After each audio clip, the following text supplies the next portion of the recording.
On this episode of Motorsport Recently, we look back at the IMSA Sailing 6 Hours at the Glen, the Grand Prix of Austria, the NASCAR Camping, World 400 and so much more. This is Triple Crown Racing, let's get into it.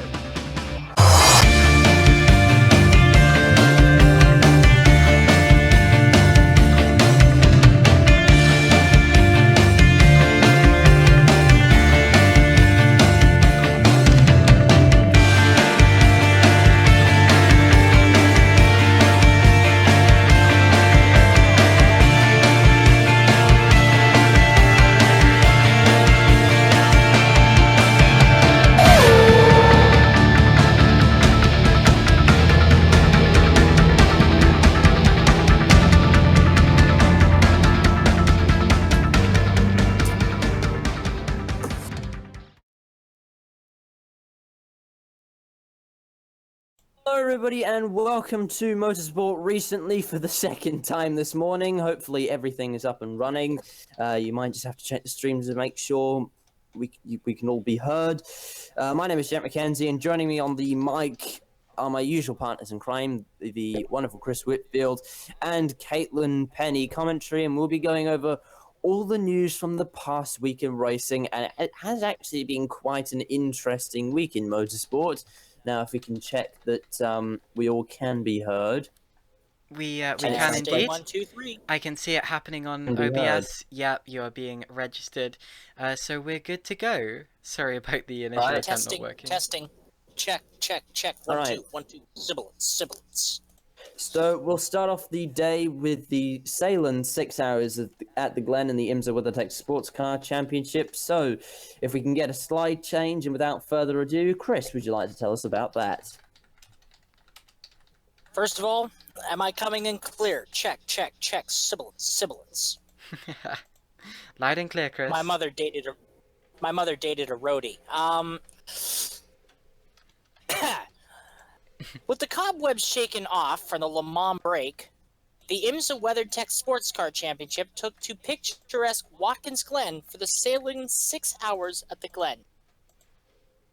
The action began on the first lap when the 912 Porsche hip-checked the number 4 Corvette in the S's, taking with it the Riley Motorsport Mercedes of Ben Keating. When it restarted, Felipe Nasr's championship-leading Whelen Cadillac blew a tire after running over debris in the heel of the boot, taking with him the Action Express Mustang sampling Cadillac driven by Felipe Albuquerque. It became apparent early on that the team to beat in the early stages were the two Mazda Team Yost Mazda RT24 DPIs. Shortly after the first hour, the number 85 JDC Cadillac, driven by defending winner Misha Goikberg, spun into the tire walls in turn 9, but managed to continue. His teammate in the winning car last year, Steven Simpson, would tangle with the 31 Cadillac with Pipo Derani driving, and the Magnus Racing Lamborghini driven by John Potter in the carousel, damaging the rear bodywork of the JDC Cadillac, number 84. By halfway, the Cadillacs had to contend with the lap Mustang sampling Cadillac of Joao Barbosa, doing everything in his power to stay one lap down. Both Mazdas pitted together to avoid any contact that would eventually take victory away. While this was going on, Colin Brown's Core Autosport Nissan Ligier DPI pulled off in the NASCAR short course, retiring from the race with an apparent gearbox failure. Later on, the number 7 Acura, driven by Elio Castroneves, and the 52 PR1 Matheson Orica of, I believe, Gabriel Aubry, collided in turn 1, with both cars spinning into the runoff area and continuing on. The 911 Porsche, having just taken the GTLM lead away from the BMW of Tom Blomqvist, turn in on Andrew Evans' Performance Tech Motorsport Orica into the inner loop. sending Evans spinning into Blomqvist's BMW. Both would continue until Evans brought out the next full course yellow when his car stopped in the racing line at the toe of the boot.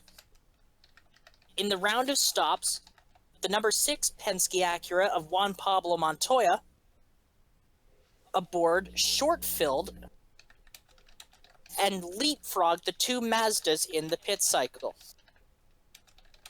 In the final hour, a rather scary moment occurred when the number 25 BMW, driven by Connor DeFilippi, had a flash fire in the pit lane when fuel leaked onto the nozzle, out of the fuel nozzle, onto the hot brake discs. Then, with 43 minutes to go, Harry Tincknell licked the stamp, sealed the envelope, walked to his nearest mailbox, and sent it up the inside of Montoya in the heel of the boot. A move that worked well but had a little bit of contact which loosened the rear panel of the Mazda. When Montoya pitted for full service, it became a Mazda 1-2. Oliver Jarvis had closed to within half a second of Tincknell when they took the white flag with the left side engine cover peeling back and loose rear bodywork.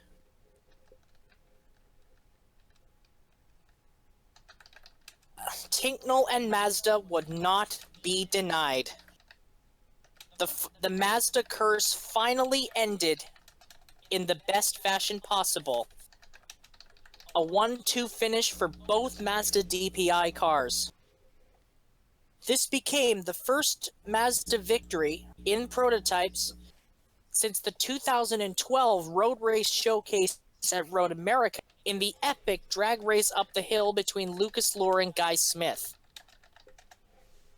In LMP2, the issues for the 38 meant another comfortable win for PR1 Matheson Racing with Matt McMurray, Eric Lux, and Gabriel Aubry.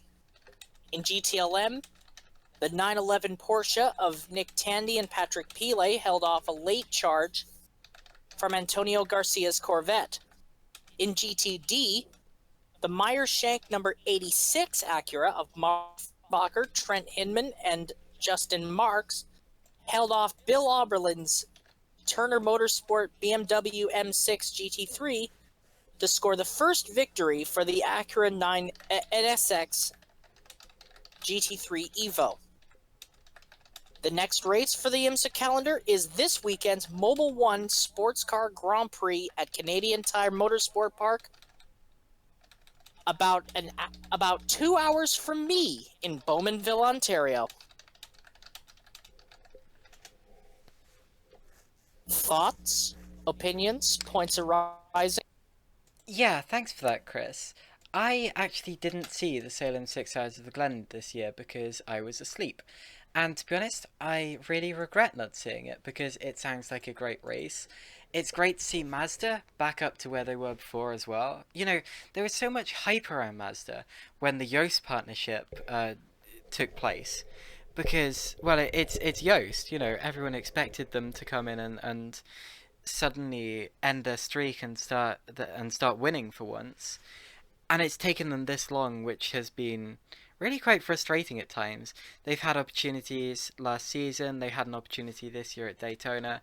They've blown it at Daytona, quite literally. But yeah, great to see Mazda back on the top step. I'm just really gutted that I missed the race. Well, first of all, I'm very, very happy for Mazda. Actually, that's absolutely superb to see them on the top step. It was also a great drive from Porsche and GTLM, and the 86 car did really quite well as well, actually. And I'm just extremely happy for Mazda. They've had such a difficult time with that car, no matter who's been in charge of it. And let's hope it's well, we all love Mazda. Let's hope it's bright days ahead for Mazda. And also, I need to mention the fact that welcome along to Charlotte D. Forsini, who's contributing a little bit to the chat. Hey, Charlotte. What were your thoughts on the race? First of all, my friend actually brought up an interesting point. I was talking with him, and he was saying that the addition of Brad Kettler to the team really seemed to help with not only morale, but basically, for those that don't know, Brad Kettler used to be with Yost, then champion, then the Audi Sport customer program, which he was there for many years. To see him back is honestly one of the best things that could happen to the team. It's basically like bringing the old band back together, because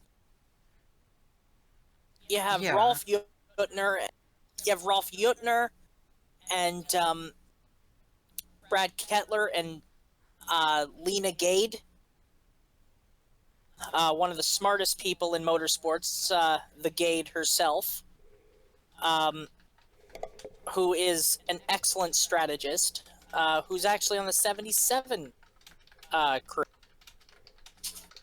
She's the chief strategist for the 77, and she's one of the smartest people in the pit lane.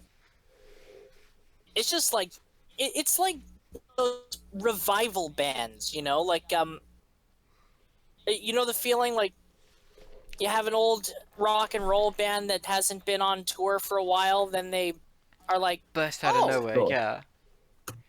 yeah, let's come back. Let's make a comeback. What's Kettler's job within the team? Is he like one of the technical engineers, or? He's one of the bosses. Okay, yeah. Alright, well it's yeah, I also that wanna can ask, definitely boost a team sometimes. There are some team members who just bring so much in just by being there, really. And yeah, that can absolutely affect a team for the better sometimes. I've noticed that with Oh, absolutely.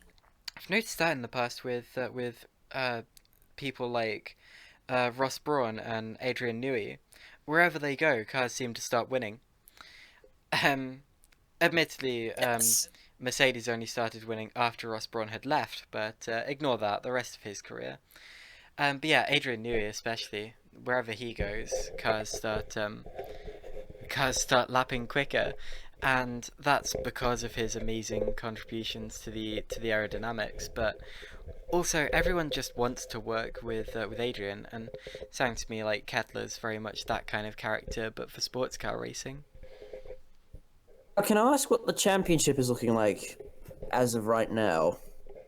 Heading into Canadian Tire Motorsport Park, actually, there was a change in the DPI championship, in that for the first time, I think since the 2016 race at Long Beach,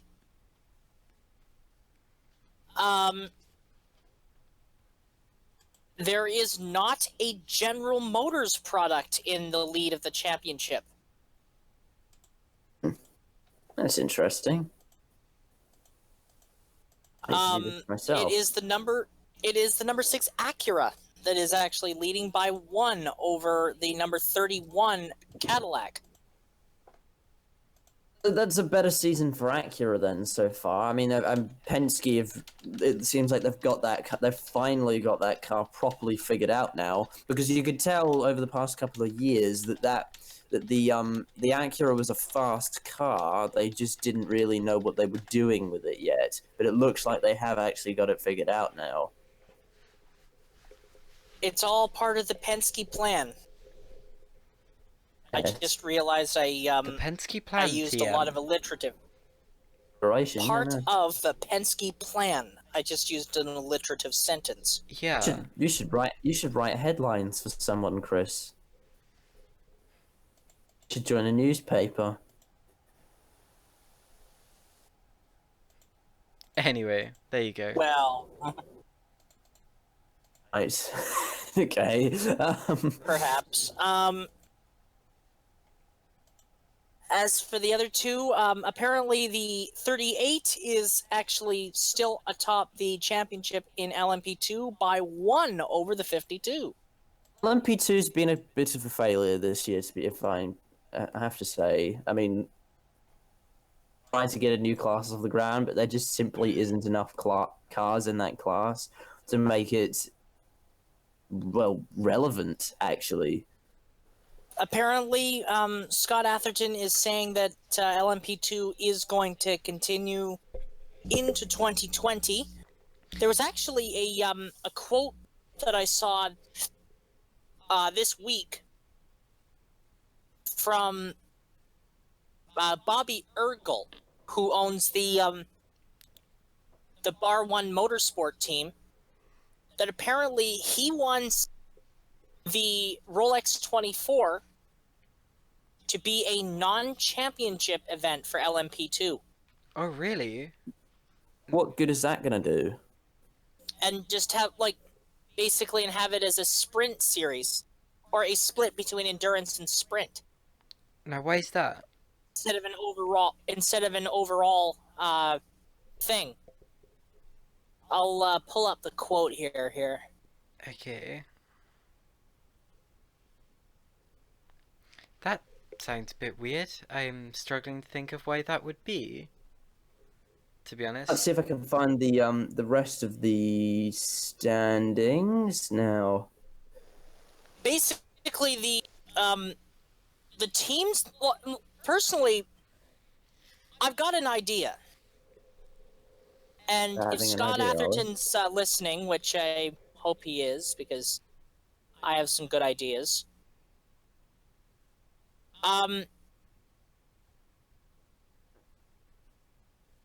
LMP2, if you have an LMP2 car, and if you're a DPI team, the P2, like if you're a DPI team and you have a P2 chassis, use the LMP2 chassis as a development, car for other. Let me rephrase that. Well, whilst you do that, in GTLM, it's the number 911 Porsche on the top of the standings on 152 points, followed closely. Well, actually, it's a tie for second place in the championship between the number 912 Porsche and the number 3 Corvette on 151 points. So it's actually very, very close in the GTLM championship at the present time.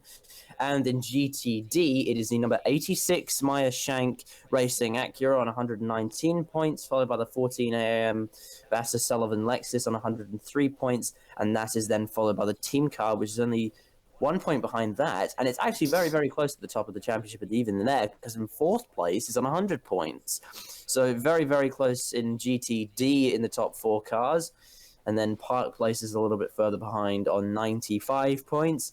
So the runner-up in the championship from last year is currently leading the way in the GTD championship. And Chris, have you rephrased what you were going to say? Well, I've actually pulled up the quote. Okay. This is from Sports Car 365. He said, Ergel said, quote, "It makes all the sense in the world. You're going to have 3/4 more mileage, if not double of what the ELMS is doing right now, for the same money. And maybe even a little less depending on the team you're talking to." Basically, he wants a non-championship, a non-points race for the Rolex 24 for P2 teams, which would create a 7-race season for P2 teams at an estimated budget of $1.5 million. Right. So basically, he wants it to be that the LMP2 teams don't have to do Le Mans because of costs, kind of. Daytona. Not Le Mans, Daytona, sorry. Is that right? No. It wouldn't be a points race. Yeah, so basically, the point of that, or the no points of that, is so that they don't have to do it for the championship, if that makes sense. Yeah. And that saves costs. Okay. Yeah, but Daytona's the big Right. one, right? Like Daytona's what it all revolves around. That's what IMSA Uh, is, And surely. as far as I know, the following teams, as far as I know, still have chassis. Um, for their, they still have a couple of chassis in their, like a couple of P2 chassis. Those being, as far as I know, Spirit of Daytona, Penske, Bar 1, Core, and JDC. Now there will be a third entry at the final 2 rounds of the championship at WeatherTech Raceway Laguna Seca and the Petit Le Mans from Inter Europol. From what I'm hearing, they will be competing in the P2 class in their green and yellow Ligier. As to whether or not they've actually, unless that's changed in some fashion, but yeah, that's the state of P2 right now. So the Okay. main problem is that no one's turning up to LMP2. However, we are saying that the Salem 6 Hours at the Glen was a brilliant race overall. It very much was. Like, I will say, to put a period on the LMP2 class, I got the, like, Core would have been in the P2 class this year had those 2 extreme speed Nissans not been sold, not been purchased by Core. Which, let's be honest, that probably wasn't a good idea to buy them in the first place, because as we've found out this season, the Nissans have been a bit rubbish. I'm pretty sure that Well, that Core they just finished had bad what? luck. They've just had bad luck. Like, they're just trying to adapt to a new car, and it takes time. Like, but one thing I will say is, qualifying for the race this weekend has actually just has concluded a few hours ago. And the number 54, the Nissan, actually qualified on the pole with Colin Brown Wow. driving. But he will have to start at the back. Oh, they're doing because the old Core Autosport trick. they're doing the Core Autosport trick of put John in the car to start, and then get his drive time out of the way, and then Jeff Brown can do his strategy on the pit box, and Colin can do his job on the Driver's in seat, the yeah. race car. Well, okay, so it looks like the Nissan has found some pace. However, it did have quite a disappointing result at the 6 Hours of the Glen, and I think we should wrap it up for that. And I think it's time to move on to Formula One. Caitlin, if you'd mind changing the slides, please. Indeed, we have a lovely Formula One slide, as always designed by Finnick Arrow. Finnick Arrow on Instagram. He makes wonderful graphics. With graphics for our show every single week, and he also has a Redbubble store with some lovely t-shirts, so you should go and check that out. Link to his page in the description below, as with the rest of all of ours as well. And we'll move on to Formula One. So F1 took us to Austria for the 9th round of the championship. So far, Mercedes had won every single race, and after the French Grand Prix, some fans had had enough.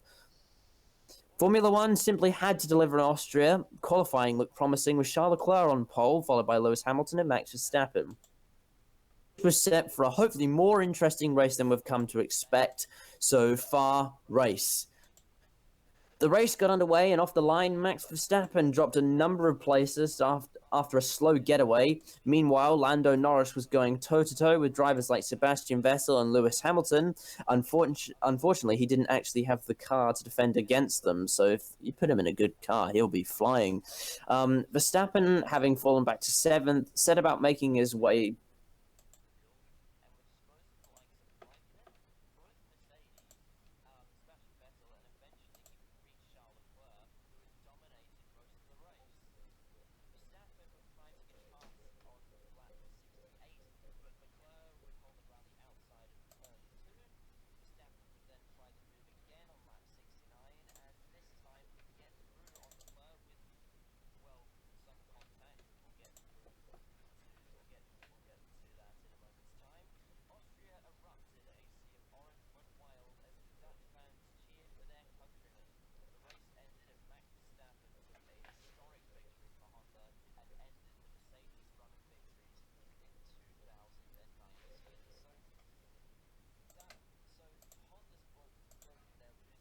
streak. Actually, let's sum up this week in racing so far with the Austrian Jack, Grand Prix. I'm really sorry. Yes? I accidentally just muted you for that entire thing. I'm really sorry.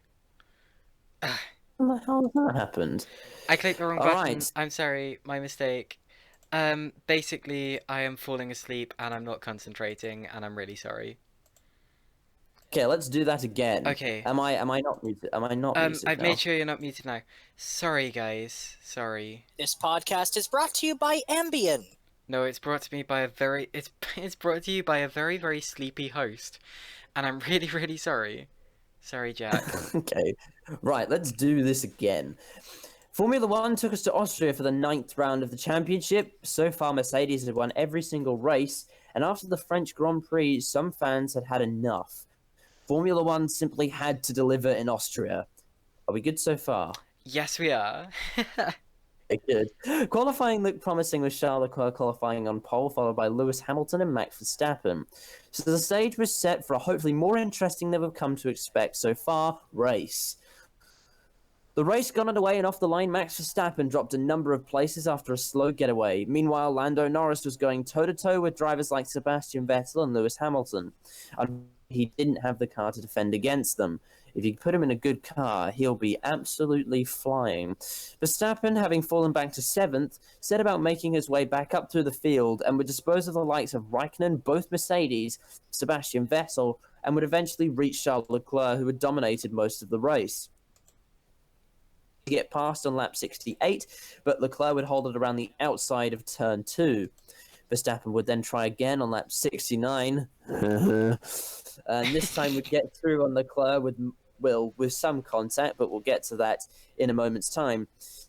Many Dutch fans were in attendance at the Austrian Grand Prix, of course, and Austria erupted. A sea of orange went wild as the Dutch fans cheered for their countrymen. The race ended, and Max Verstappen took a historic victory for Honda and ended the Mercedes run of victories in 2019. Now, let's talk about this week in racing so far. Lots of streaks seemingly ending. Mazda ended their losing streak. Mercedes ended their winning streak. And Max Verstappen ended Honda's losing streak. Interesting week in racing so far, and first of all, I want to talk about Max Verstappen's absolutely incredible drive. Now, say what you will about Max Verstappen, but that was brilliant. Caitlin, what are your thoughts on Verstappen's drive? Yeah, I totally agree. It was a great drive. I haven't actually seen the race yet. I will, and I promise I will. It's just that I was watching with my brother, and he's been quite busy this week.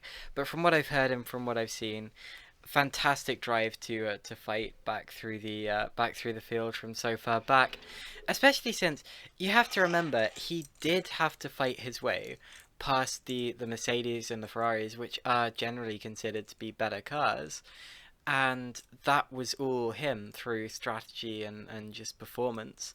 So yeah, just brilliant performance from Max Verstappen. Although I would like to go on to the move in a bit, because I do have quite a controversial opinion about that. We'll talk about the move in a moment's time, but I'd like to hear Chris's opinion on Max Verstappen's drive. That's one of his best drives I think I've ever seen from him. I still don't think. And I still don't I think think much of he's his attitude. Yeah, quite honestly, I still don't think much of his attitude. I do. I respect that we do have viewers who are massive fans of Max Verstappen, and that's completely fine. But yeah, quite personally, I still don't agree with his attitude towards racing. But yeah, what a fantastic drive that was from him. Sorry, Chris, I really interrupted you there. My mistake. that's okay. That's okay. Honestly, like I used to think that his best drive was when he went around when he basically put on a rain racing masterclass in Brazil, in what was it, 2016? 16. Yeah, and basically overtaking people on the outside. And I will say, like, if this transitions into the move with Leclerc. We'll get to that in a moment's time, but I do have a couple of things that I want to talk about before we get into that. Now we'll save the most controversial bit till last. So that was Honda's first victory in Formula One in 13 years. The last time. Well, correct me if I'm wrong. The last time that a Honda-powered car scored a victory in Formula One was when Jenson Button took victory at the 2006 Hungarian Grand Prix. That is correct. You're absolutely right. Yes. So nothing wrong at the moment with the Honda engine, and it looks like McLaren have been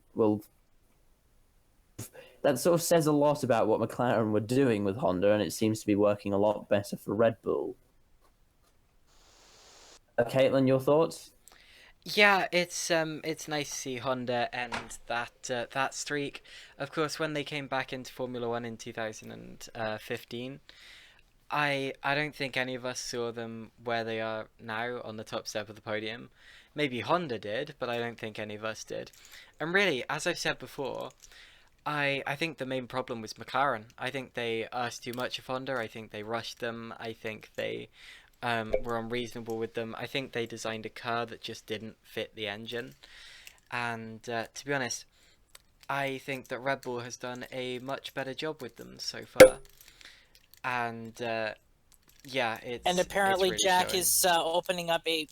And Jack apparently is opening up a bottle of champagne for some reason. No, that was me. Wasn't me. That was me accidentally banging my key on my microphone setup. Sorry. I legitimately thought someone was No. opening a bottle of champagne, which It's is I'm mostly bubbles.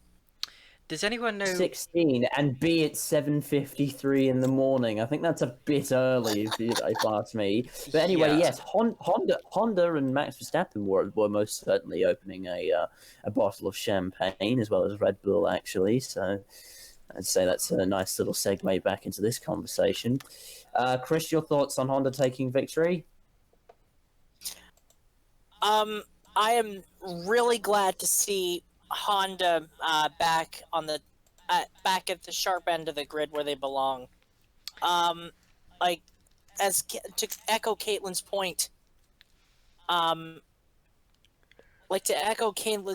It was basically one of those moments that it was basically McLaren asked too much of them. They rushed the car. They basically built the chassis around the car instead of the engine around. Or They please built Start that again. basically Start that again. basically they built a chassis.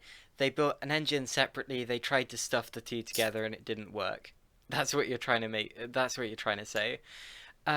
Whereas with where have I Honda, seen that before, life? But yes. Whereas with the Red Bull Honda, it's much more kind of synchronized and better prepared. Now, is it with still penned by Adrian Newey? I think so. Yeah. Does anyone know what Honda's first Grand Prix victory was? Probably not. 1965 Mexican Grand Prix, Richie Ginther. Yes. Have you just looked that up? No, Wow. I actually knew that. When Okay. was that knowledge on Game Show Grand Prix when we recorded it Well- a few weeks ago? Well, that's coming. Remember, Inter- that is coming, remember. Yeah, interestingly, Chris, you are absolutely 100% right. And I would have guessed that wrong if I hadn't got the stats in front of me now, because I thought it was John Surtees at the Italian Grand Prix, but it wasn't. That was Honda's second Grand Prix victory. In 1966. 7, yeah. I actually have a book in my basement called Grand Prix 65. It's actually an account of the entire Formula One championship from 1965, I've quite a classic and it Grand even Prix has book. it actually has the old grids Nice. as well. Yeah. Like the old 2-3-2-3-2-3. I understand, yeah. I have quite a classic Grand Prix book as well that I'll have to show you at some point, but whatever the case, we're going off topic. Jack, what is the Right. next topic? Right, now we get to talk about the part that you guys wanted to talk about pretty much right from the start. Now, Okay. the move. Now, first of all, I've seen this move, obviously, having watched the race, and I've seen the replays of it. Figure out what to make of it, because it looks almost different from every single shot that you see of it. Like, some shots it looks perfectly reasonable, but then from other shots it looks not very reasonable at all. So, I disagree actually. Okay, this is very controversial, and I completely respect you if you have a differing opinion to me.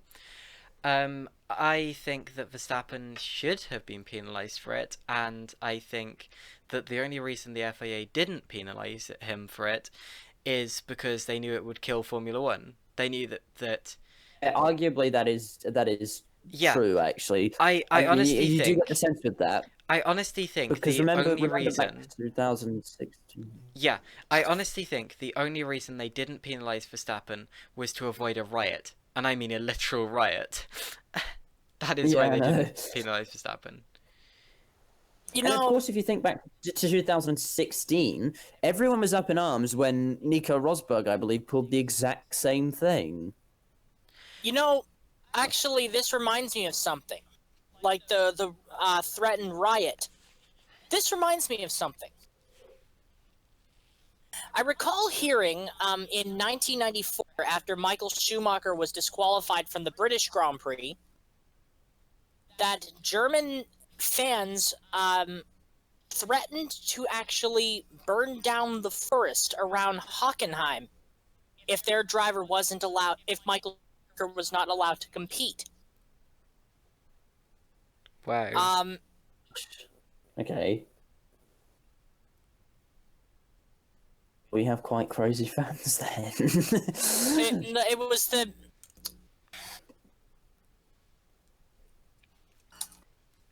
That is quite dramatic, but whatever the case, I'm glad that they didn't.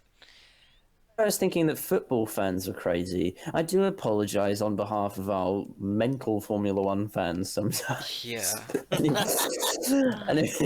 Well, There have been a couple, see- but anyway. Wait a minute, is that the first controversial remark we've had during this podcast, during this episode? Not at all. No, because we're off the air. We're off the air in several countries. We're off- remember? I We're- meant But in anyway, this episode. We're off the air in the Netherlands, after what I said. well, Well, I'm actually I'm gonna give it back to them. I say it was a racing incident. Okay. Basically, it was a misjudgment, yes, by Verstappen. Personally, I don't think there should have been a penalty. And why it took 3 hours, and it took 3 hours just to make sure that, of course, you have to work out where the line is between Rubbins racing, as they say, or in the simpler, well, I believe, or what is Yeah. actually dirty racing. No, Now, you can't just. arguably, that's actually trying to muscle your way through, and that's quite exciting. That's gladiatorial. But then on the other hand, he almost pushed him out the way, kind of. Well, he So did. You know, you can't just muscle someone else off the track like that, and that's my view on it. So, just my opinion. I still respect you, Chris. it's acceptable in tin top racing, but not so acceptable in single Well, it's seaters. not really They may get It- away with that in Germany, where he might be Mr. Superstar. But this is clean. Man's an animal. John Cleland. John Cleland. Interestingly, that isn't really acceptable in touring cars, and I actually reported someone for that. I'm not talking about just touring cars. I'm talking about tin top racing in general. Okay. So GTs and whatnot. So sometimes you see them, banging doors, banging bits of bodywork and stuff, and it's very exciting. It's like, wow, he's just gotten through. He's being assertive. He's being decisive. well- but then in Formula One, it doesn't seem to be very acceptable. I race tin tops, and I race a Megane Cup car on R Factor 2, and there was a move that someone tried to pull on me a while ago, or just a couple of weeks actually, where they came up the inside into the final hairpin at Donington, and then just forced me onto the grass on the exit by like rubbing me off the road, if that makes sense. And I absolutely reported them for that, because you just can't do that no matter what kind of car you're in. This isn't just a kind of like, oh, the FIA is killing racing kind of thing. This is no, actually that was actually an unfair move.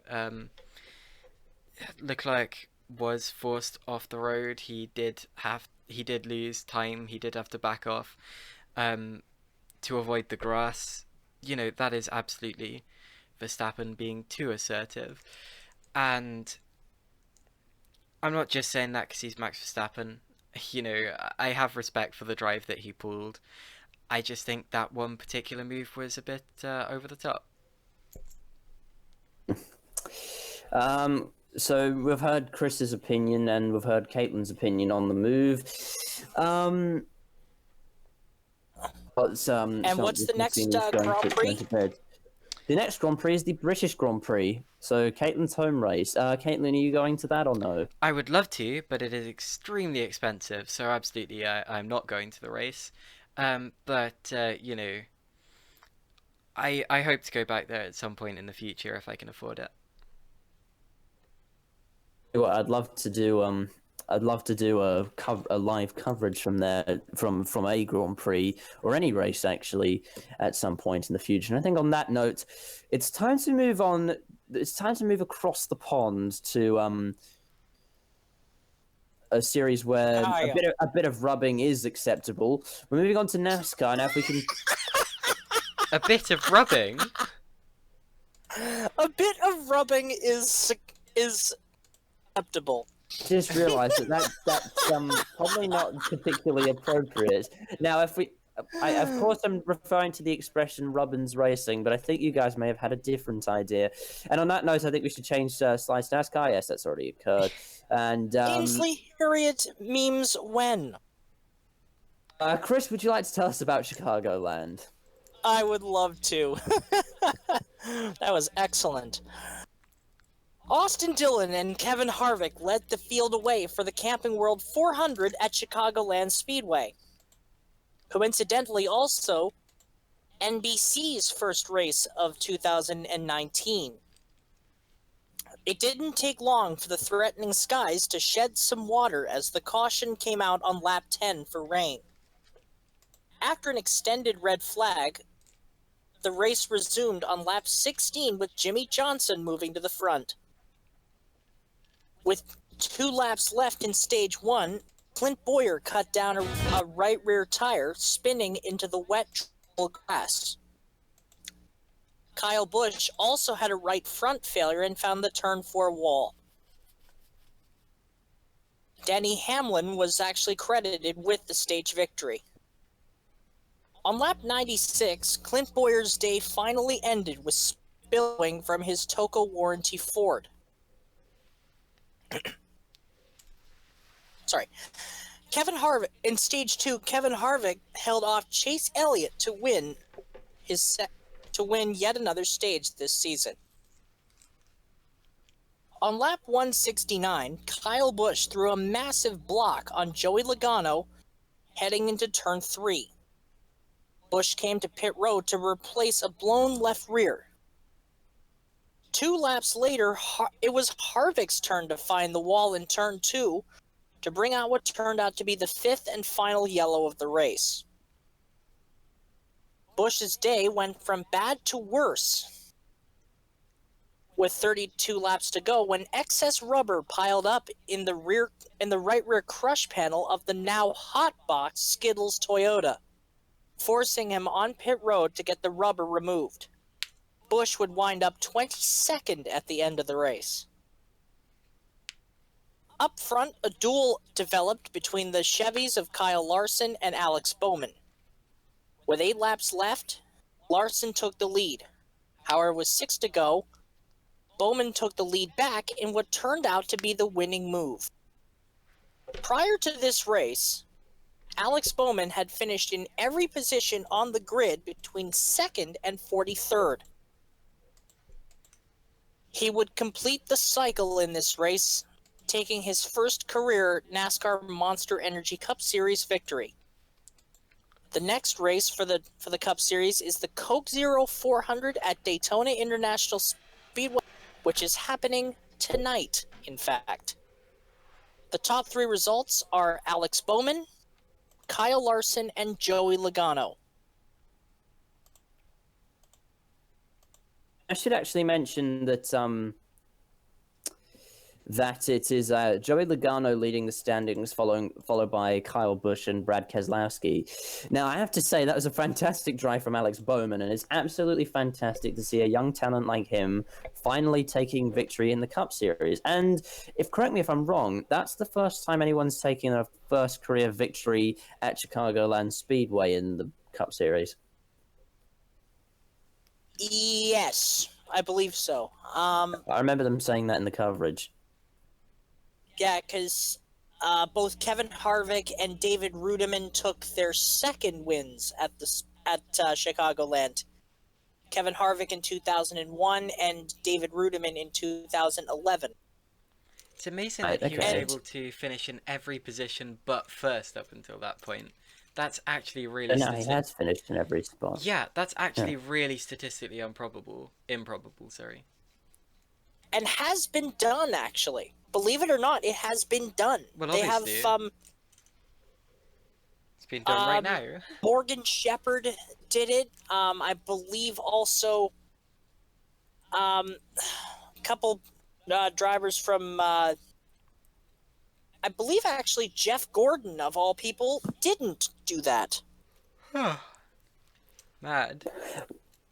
Well, Alex Bowman has had quite a significant amount of time to actually finish in those positions because he's been going since 2014. So he has had quite a lot of time to actually finish in every single one of those positions. And in 2019, he was actually able to, finally finish. I was finished in every single possible point, every single possible position. Now, I'd like to also, while we're on the subject of NASCAR, the coverage on NBC, you can just feel the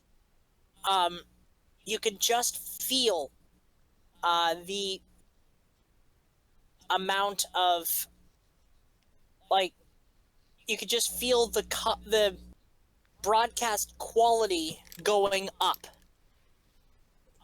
They do their racing really, really well. We've seen it with IndyCar. We've seen it with IMSA. They just have fantastic commentary crews, and they have fantastic coverages. And not a lot actually goes wrong in those coverages either. And there's actually talk that I heard this week that perhaps NBC might be bringing back Formula One.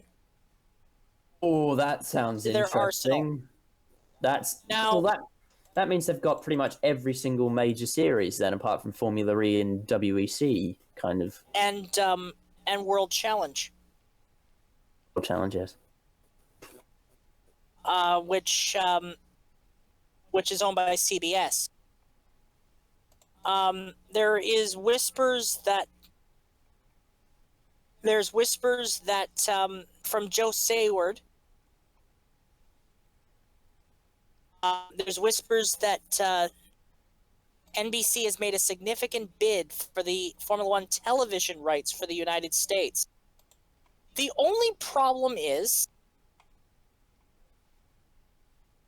and international viewers are going to be, the only problem with NBC's coverage is,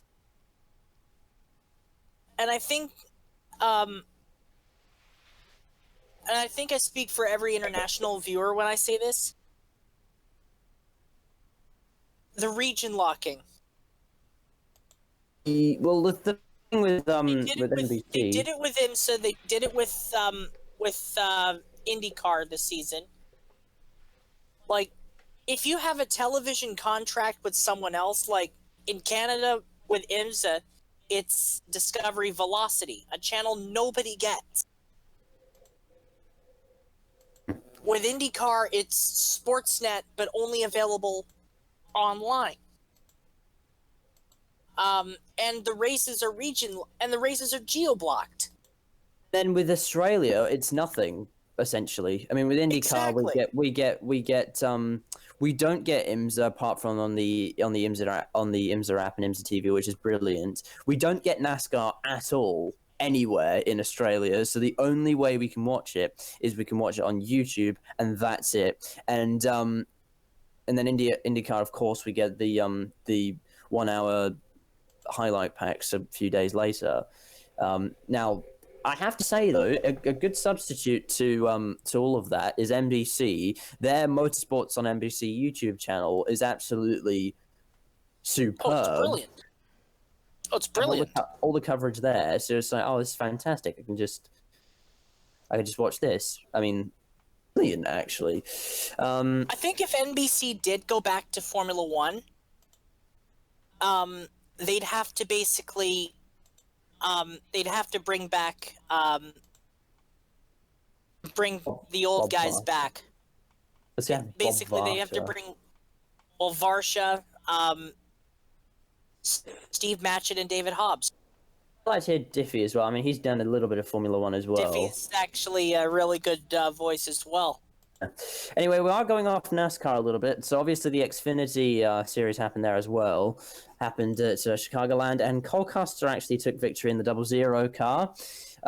Joey Logano, I believe, was in the race as well in the number 12 car. In the truck series, we'll just go to the truck series very quickly. Brett Moffitt. Yes, Moffitt won in the number 24 car, and Jones came in second place. Toyota. And last night, the race at Daytona happened for the Xfinity series, with the winner being with Colleague Racing finishing 1, 2, 3, with Ross Chastain. Throwing another watermelon. With Ross Chastain's watermelon toss, followed by Justin Haley and AJ Allmendinger. However, a couple of hours later, it was announced that Allmendinger's car was excluded for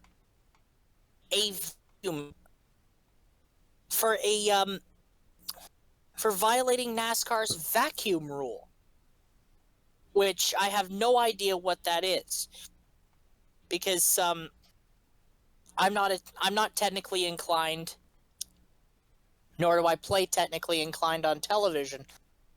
But yeah,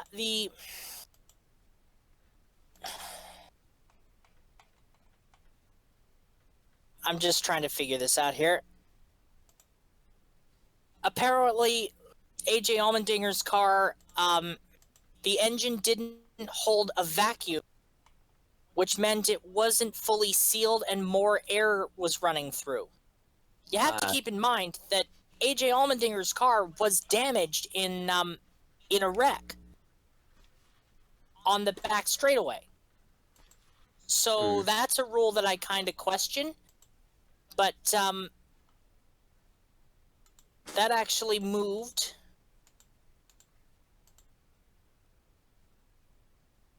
The tab. I could have told you. I could have told you. I've just closed the tab. Hold on. Let's get this. Let's get this open. Actually, Xfinity Series. And so when we are just trying to work out who. Okay, it was Christopher Bell, wasn't it? Yeah, it was Bell in the number 20 car. Christopher Bell. I should explain that I'm only saying the last names because it's only got their first initial at the front. So, and I don't really know my Xfinity drivers. Yeah, it was Christopher Bell.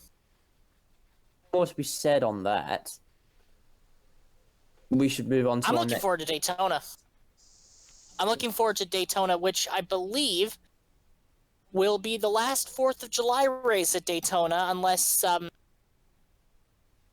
NASCAR decides to actually grow a brain and put it back to the 4th of July weekend in 2021. But hey ho. Daytona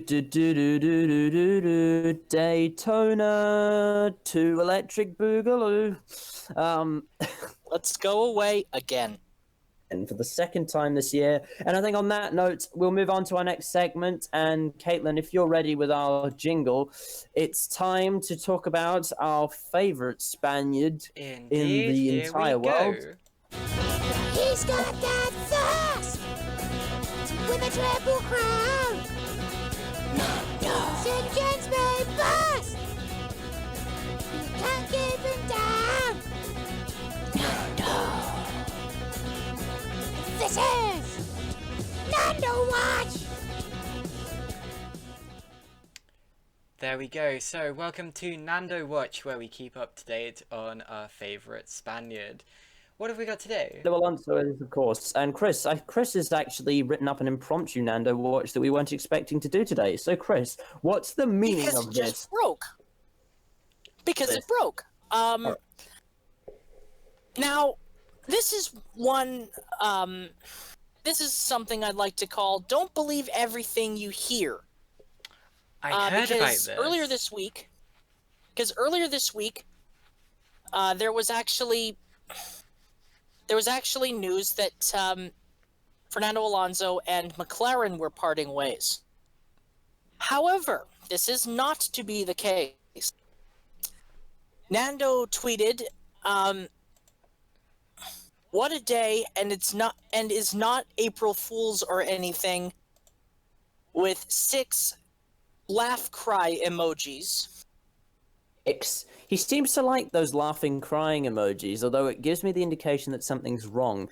I remember when we told the story about how he was how one of the ex-Ferrari guys were on the Formula One podcast, and he said things about him, and he actually had 6 laughing, crying emojis. So I think that might be an indication that he's annoyed about something. That might be code. I don't know. Anyway, Chris, please continue. Zach Brown also responded to these, saying, quote, that we definitely still have a strong and contractual relationship with Fernando. As it was announced, as apparently Fernando is now a McLaren ambassador.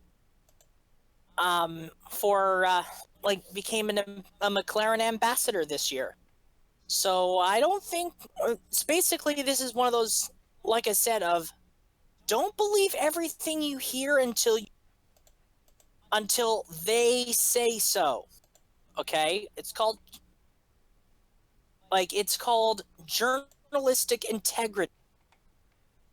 You might want to look that up, people. Just saying, we do have a lot of journalistic integrity here at Motorsport recently, but nobody else does. So, I think and we're off the air everywhere now. That's when no one can Journalists watch us. hate him. Well, So- I'm not. I didn't say anything. I think the way rumors like this start is someone says, I think maybe Fernando and McLaren might split. Because actually, if you think about it, there are reasons why they would. It would give Fernando more freedom as to, where he can go within motorsport and what he can do. And someone else would have heard this or read this and gone, oh, Fernando's leaving McLaren. Everyone sound the alarm. Red alert. Or lack of orange alert, I suppose. And, everyone just goes Orange alert. running around, panicking, I suppose. And that's how that starts. But yeah, it's not trustworthy when just one site announces it, and even when there's multiple, sometimes it can be fake, so you have to take everything you hear and just question, like, is this trustworthy? That's why I always check. Okay. That's why I always check to see exactly what is going on at any particular time. That's why you have to check multiple sources. Absolutely. People don't seem to be okay, let's just say that Autosport is the Wikipedia of motorsport now. It's not a particular it's the source that if somebody saw it on your bibliography, they'd say, no, we're invalidating your entire paper. That's not APA compliant. I have to say Wikipedia is quite a good website. It just isn't allowed on your sources. However, Autosports, they every single time I try to go on there, they're always trying to sell me something. It's bordering It's a on glorified tabloid. borderline pop-up ads. However, this story didn't actually break on Autosport, if I'm correct. It broke on some other motorsport magazine. I just wanted to bring up Motorsport there. Sorry, Autosport. We'll bring up Motorsport. We're on a Motorsport podcast. Anyway, Autosport. Actually, Autosport magazine. Isn't Anyway, Motorsport owned by? Isn't Autosport owned by Motorsport? The Motorsport Group? Well, Motorsport.com seemed to do a lot of. Well, they seem to do a lot better job than Autosport do, and I actually get a lot of my motorsport news from Motorsport.com. Actually, I quite like that website. Anyway, so yeah, so we have established that Fred isn't going anywhere away from McLaren. As far as we know, yeah, we haven't heard anything to the contrary. Right. Well, that's truthful. All I know is I'm still recovering from the fact that Kawhi Leonard just got traded to the LA Clippers. After he won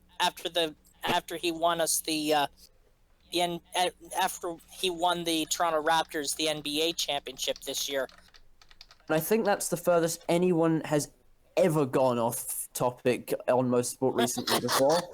Yeah, and I'm glad of that. I think on that note, it's time to move on to our final segment of the day, which is of course miscellaneous stories and points that we missed and therefore recovering now TM. Boom.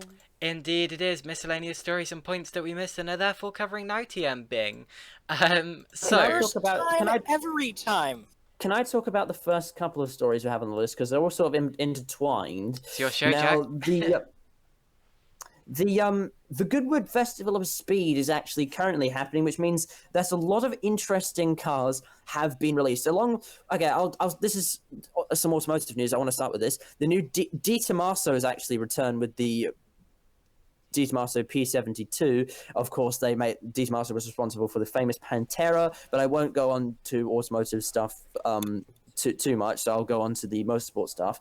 Starting with this, Ford have unveiled the Ford GT Mark II at the Goodwood Festival of Speed, and it is a track-only swan song special, which is loosely based on both the Ford GT and the GT car. GT LM. This car produces, I don't know what this is in horsepower, but I know it produces over 500 kilowatts of power, and it's a track day only special, which means it will cost several $1 million, and you will not be able to drive it on the road. So it's supposed to rival the Aston Martin Valkyrie, and all those other track day specials and the like. So that's rather interesting. This is of course the car that we touched on a few weeks ago that Ford were teasing before. And people thought, oh, is it a hypercar? Is it something else? Is it a GT2 car, perhaps? And I actually suggested that it might be a track day only special, and it turns out I was actually right. Now, we Congrats, also Jack. will move on. Thank you very much. We also will move on to a car that is actually a GT2 car. Audi have unveiled the R8 GT2, which of course will participate in GT2 starting next year. Now, GT2 is not the class that eventually became GTE/GTLM. GT2, I believe, is actually sort of like a gentleman racers class, where the cars, where they're like GT3 cars, but they have no traction control and more than 600 horsepower. This R8 GT2 actually has 640 brake horsepower coming from the V10 engine. Is this a stupid idea? Yes. Do I think it's slightly dumb? But do I absolutely love the idea? Yes, I absolutely love. I love the idea of 640 brake horsepower GT cars. So the car looks amazing. I think partly because of the color scheme they sent it out in. You know, that day glow, almost grello, I suppose, but more like yellow. Yeah, just quite a spectacular, very striking looking car, and I like all of the kind of appendages that it has as well. It's not a very kind of like, I mean it looks sleek, but it's not really like a clean and sleek kind of car. It's just sort of I don't know, it looks more kind of like aggressive, and it's got a big air scoop and a massive wing, and yeah, basically just to remind you of what GT2 is. And to put it I do love into, it. yeah, and to put it into quite literal terms, they have decided, hey, what if we took GT3, but made the drivers worse, the cars trickier to More control, amazing. and faster? Well, I don't think they're actually faster than GT3 Faster in a straight line. cars, despite being more powerful, because I think they're less grippy and stuff. Now, Faster in a straight line, that's what I meant. it's a really stupid idea, yes, but I absolutely love the idea anyway. Now, It's Chris, I don't know, GTE with AM drivers. kind of is actually, yes. Not really.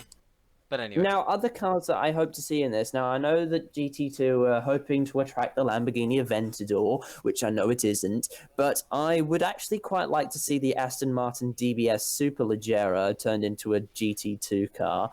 I would To be driven around by a pensioner with more money than sense.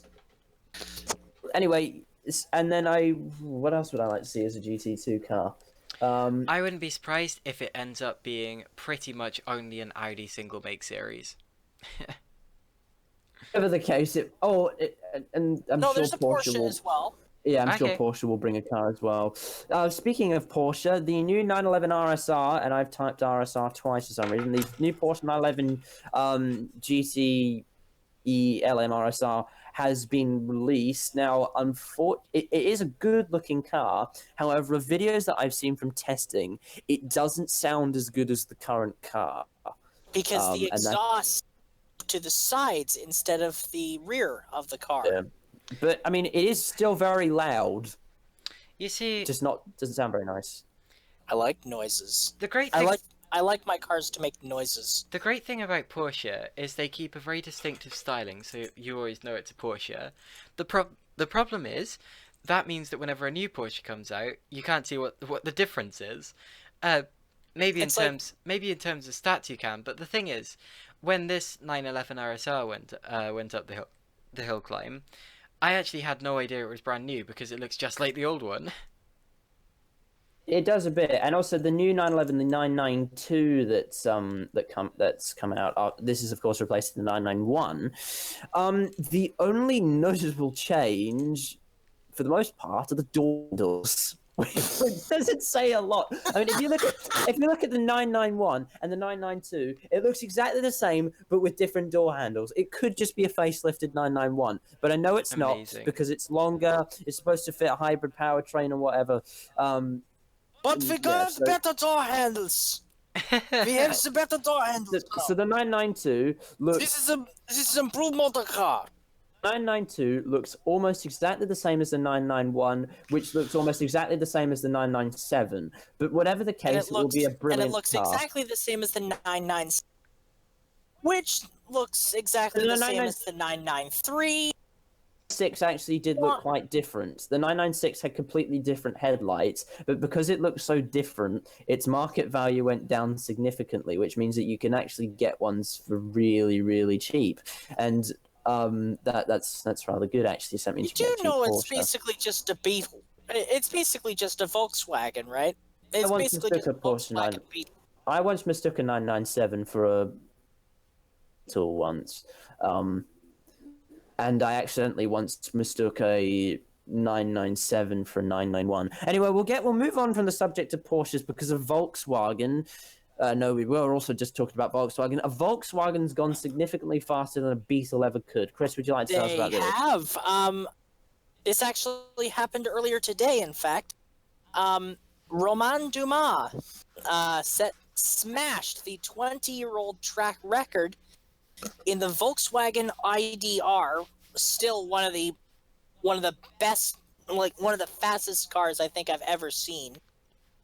The Volkswagen electric vehicle that went up the Pikes Peak hill climb,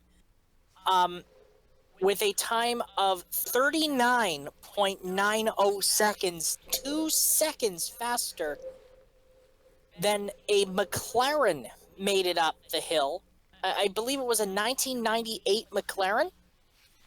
For some reason, I think that's actually now the unofficial record, because I don't think it's actually being counted for whatever reason.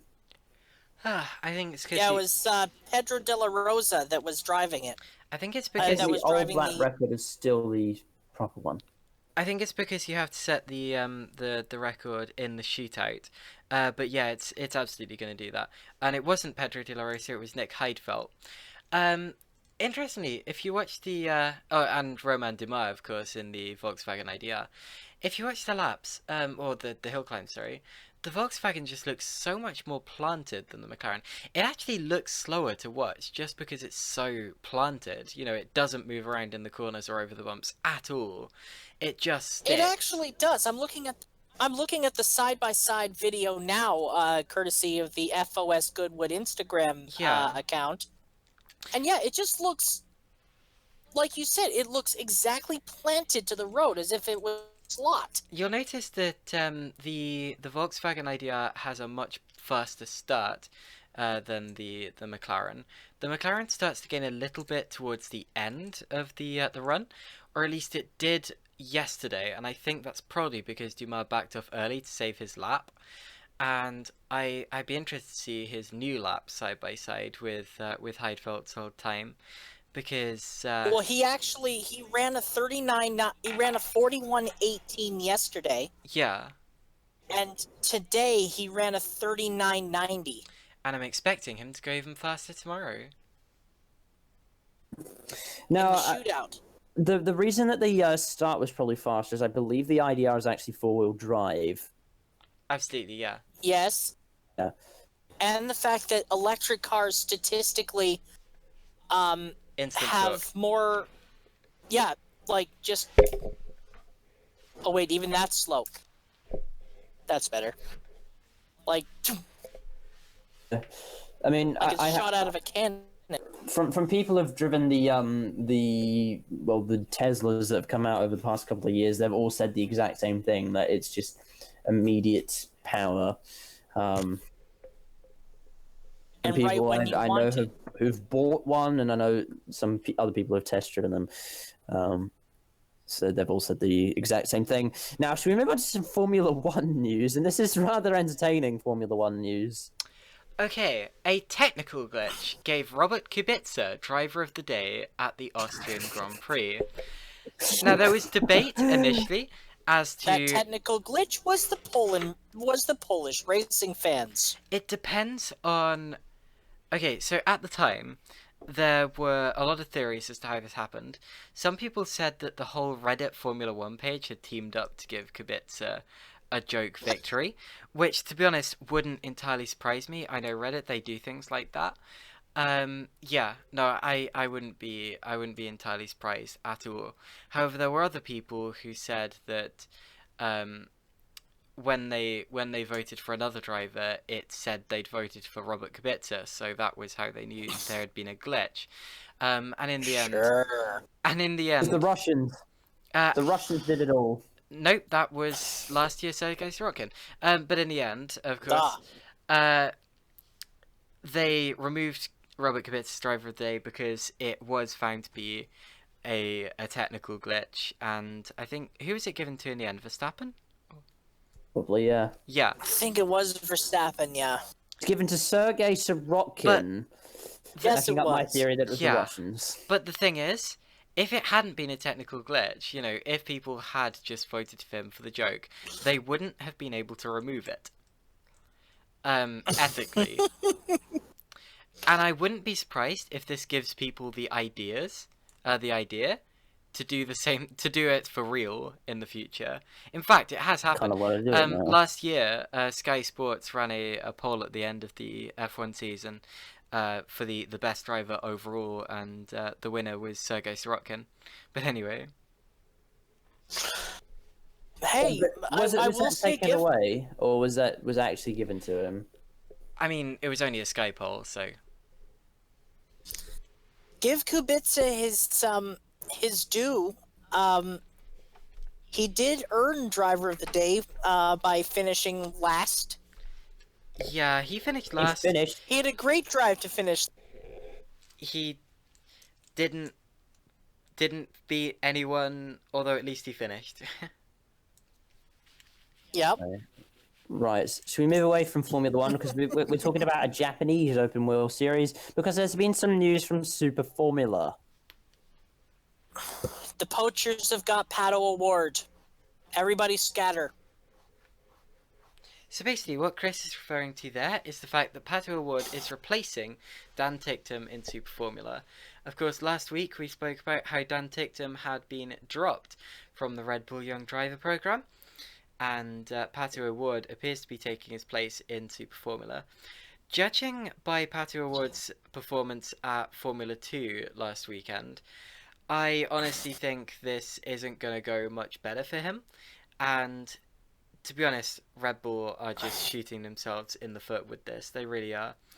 The fact is, they need to accept that people aren't just going to come into a series as big as that and start winning, especially when they don't know the tracks. You know, let's face it, Ticktum had never raced at those Japanese tracks before, and Pato Award had never raced at the Red Bull Ring before, which is why he did badly there. You can't expect people to excel right from the start, and I think that the problem with Red Bull is that they don't want to help their drivers improve. You know, when a driver starts struggling, their attitude isn't, how do we help them improve? How do we get them up to where we know they can be? It's, how quickly can we fire them? And that is absolutely not the best attitude to have, and that's exactly why they've run out of drivers. And yeah, I wouldn't be surprised if they ruined Pato Award's career either, or at least the early part of it. I feel like he'll to fall back on at least anyway. So Yes, I mean, because I they like agree. him, Well, they he like him left in IndyCar. IndyCar. He basically left IndyCar for this opportunity. And unfortunately, that's going to bite him in the backside, unfortunately. We'll see. I'm afraid to say this, but yeah, it's gonna come back to bite him. Anyway, we should move on to our favorite American open wheel racing series, which is actually going to Canada, and someone Yeet. else will be running in Canada. Now, who is that? Replacing Pato Award in the number 31 for Carlin Racing will be Sage Karam. who has not raced in Toronto since 2015. Our second, When he drove for Chip Ganassi. our second favourite Canadian will also be attending the race, Chris Whitfield. Yeah. Only second? Robert Wait a Wickens. minute. Hang on. Robert Wickens. Oh wait, yeah, I'll Possibly third to James Hinchcliffe. Ah, Jack. Don't worry, Chris. You're my favorite Well, I'm Canadian. just saying. I mean, actually, Chris, if you want to get into IndyCar, then you might get yourself further up the list. Or if you go on, count if you go Ron on, Fellows, but actually no, you may as well be second because you basically are James Hinchcliffe because you're into motorsport and you do a podcast. However, we need. but to, I haven't been bumped from the Indy 500. He's got me there, in your and I also haven't won the pole for the 500. in your imagination career, you did get bumped from the Jesus. Indianapolis 500. However, we won't go into the imagination career because we'll be here for the next 5 hours. And Caitlin's already half asleep. I've been We'll half do it- asleep all I day. feel like we'll do an entire video. I feel like we should do a video in the future on Chris's entire racing career. Which Please no. actually, I feel like I want to host a podcast on I it don't- now. Please no. And welcome to Inspirational People in Motorsport who have raced is Chris Whitfield. Anyway, we'll move on. We'll move on because we're going down under, so we've gone all around the world in miscellaneous stories and points and Mr. F. We're covering now TM Bing. The action's kicked off in Townsville for the Virgin Australia Supercars, and a surprise to absolutely nobody, Scott McLaughlin won. Yay. So we'll have to see who wins today. Now, I'm not even going to bother checking the championship standings because I'm fairly sure that Scott McLaughlin's leading that anyway. So we'll move on from supercars. Or it could be Fabs. Or it could be Fabs. We'll move away from supercars and we're going back up the globe again into Belgium because something's happened at Spa. Yes, a rather odd-looking Porsche is entered in the Spa 24 Hours, which will happen in 22 days from now, I believe. This is a cup car, is it? Not a Yes, not a it is a GT3 GT3 Cup car. It is a GT3 Cup car. Yes. That means it'll finish last. And well, no. They've got basically this car is a modified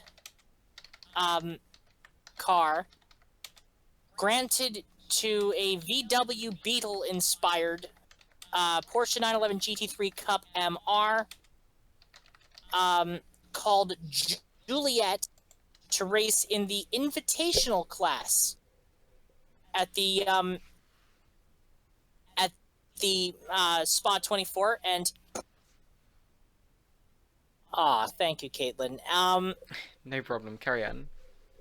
It will be raising money apparently to support Viva Cite, RTBF, the Viva for Life project,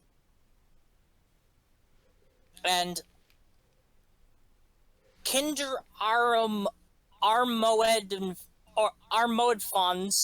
Armoedfonds.be charities. Nice. Now, I don't know if you guys have seen the car, haven't seen but it it yet. actually... But it actually looks like Herbie, the old Ah. from the old Disney films, from the old Herbie the Love Bug Disney films. The Porsche GT3 Cup car, can I just say, looks absolutely nothing like a GT3 Cup car. However, I do have to agree with you. It does look fantastically like Herbie. That's brilliant, actually. That's what they were going for. That is absolutely superb. So what's all this body kit that they have on it? As a motorcycle passes by, basically they put the chrome on it. As you can see, and looking at it now, it actually looks like it. They basically put a body kit on it Like a to Volkswagen match what. Beetle. Yeah, specifically, all that's missing is the OFP 853 number plate that it ran, the old California plates. But the Won't all problem is, that? I don't think they can because Disney would sue them for copyright. Why? Won't all that body kit just add weight? They're not running for overall. They're basically there just for just to say like, yeah. And they'll be The running. first time I've Herbie been and lost for words this season. We're here. We're Herbie. They'll be running in the national class, right? In the invitational class, apparently, yeah. Okay. Well, can we see It this is at the? 73rd. See this at Go the ahead. 12 hours. I'd love to see this at the Bathurst 12 hour. I doubt it. I There'll want be to see a the snake back. Belgian I'd national love to team. see it. It'll probably never happen, but can somebody down here from Supercars send them an invitation to come compete with all the mark cars? Anyway, Literally send it to anyone to compete with the Mark cars. Because we don't let. I miss the old Daytona Coupe. I really do. anyway, we'll go But I from. think it looks good. I actually like it. I like what they've done. It's a homage. I like it too. The car is And we're also going called Juliet. on apparently. our continental edition of miscellaneous stories and points that we missed, so therefore covering now. TM Bing, we go now to Germany because something's not very good has happened there. Now, what's gone wrong here? Well, the trend of disqualifying people after the race has happened again. This time to Manti Racing. The Grello Porsche. The 911 that finished second. Who actually 2 won? It didn't. No, but who actually won the Nürburgring 24 hours? Just to. The Manta. But no, Phoenix Racing Audi. Only finished second on the road, and then now it's been disqualified. Yep. The reason being, 2 weeks after, the car was found to have. This is from Sports Car 365 again. The car was found to have exceeded 494 horsepower, including 4% tolerance limit stipulated in the balance of performance, with a similar result showing upon re-examination with a different measurement method. That means that Black Falcon has moved up to second, and the Audi Sport Car Collection team has gone to third. Right. Disappointing, but again, rules are rules. On that terrible disappointment, well, we wouldn't want to end there, would we? So we actually are moving on to some very, very good news. Now, Freya Edwards actually started out earlier this year, writing for Motorsport recently, helping us out running our Formula E scripts. She then created a Max Verstappen fan page. So she'll be very happy about Max Verstappen winning in Austria. And she also has another reason to be happy as well, because she has reached 1,000 followers on Instagram. Yay! Which is absolutely Congrats, superb. Freya. Congratulations to Freya Edwards. I think that deserves a round of applause.